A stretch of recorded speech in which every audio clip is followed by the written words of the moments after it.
Écuilly, dans la banlieue lyonnaise.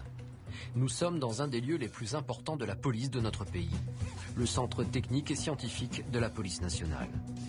C'est ici que sont résolues parmi les plus grandes enquêtes grâce à différentes méthodes scientifiques. Et parmi elles, l'une est une révolution, l'odorologie, une science basée sur les odeurs. Dans ce bâtiment, ce sont ainsi des centaines d'odeurs de suspects d'affaires judiciaires qui sont répertoriées. Un véritable musée des senteurs humaines. Nous conservons les odeurs comme des cavistes peuvent conserver du bon vin.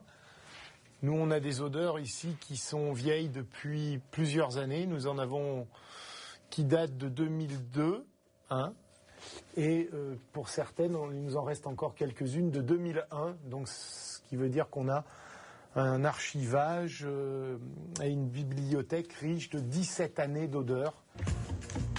L'odorologie a été inventée dans les années 70 en Hongrie. En France, elle n'est opérationnelle que depuis 2003. Le major Olivier fait partie de ceux qui ont été formés en Hongrie et qui ont développé cette méthode dans notre pays. Le fait de pouvoir conserver et de pouvoir stocker des odeurs, ça nous permet dans les affaires justement de pouvoir capturer des odeurs sur des scènes de crime. Donc on les stocke, on les garde et quand il y a des mises en cause, ils peuvent être demandés à comparer 1 an, 2 ans, 3 ans, 4 ans, 5 ans après les faits. Nous avons voulu faire l'expérience de cette science incroyable. Notre caméraman va jouer le cobaye. Toute la matinée, il a conduit cette voiture. Ces odeurs ont donc imprégné plusieurs parties de l'habitacle.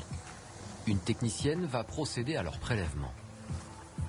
Je vais avoir besoin de tissus spécifiques qui ont la capacité de capturer l'odeur.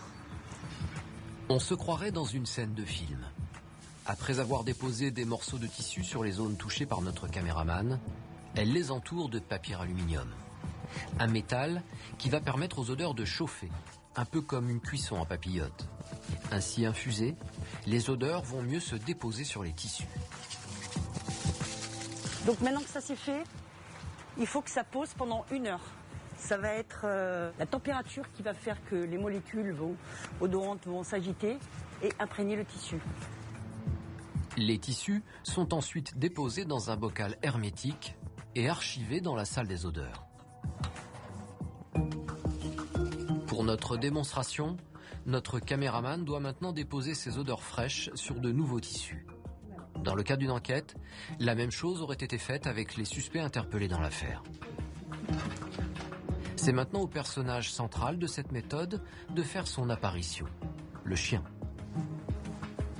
À lui de se prêter à une séance de comparaison des odeurs afin de déterminer si celles prélevées dans la voiture appartiennent bien à notre caméraman. Car le chien est un génie de l'odorat. Nous, on a 50 millions de molécules olfactives, entre 40 et 50 millions de molécules olfactives. Le chien, il en a 200 millions. Mais c'est surtout pour lui ses capacités de discriminer les odeurs. Qu'est-ce qui font les qualités d'un œnologue ou d'un parfumeur? C'est qu'en fait, ils sont capables de nommer les odeurs. Et le chien va pas nous nommer les odeurs, lui, mais il a la capacité de les discriminer. Donc 200 millions de cellules olfactives, capacité à discriminer finement les odeurs et surtout la zone épithélium du cerveau en charge du décryptage des odeurs qui est de plus de 10%, quand chez l'homme elle est de 0,10%.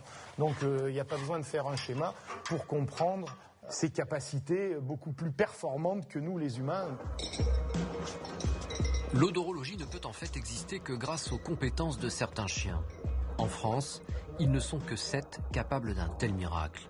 Des animaux choisis pour leur flair hors norme, qui ont suivi une formation intensive de plus de 18 mois.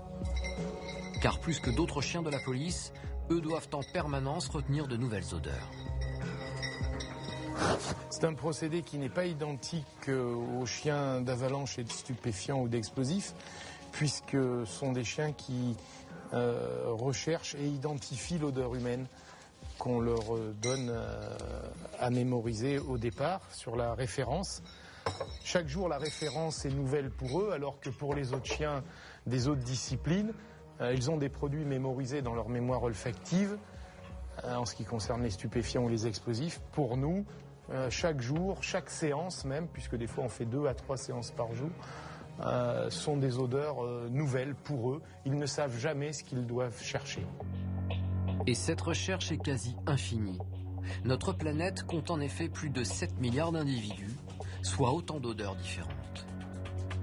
L'odeur humaine, elle est propre et individuelle au même titre que l'ADN ou les traces papillaires.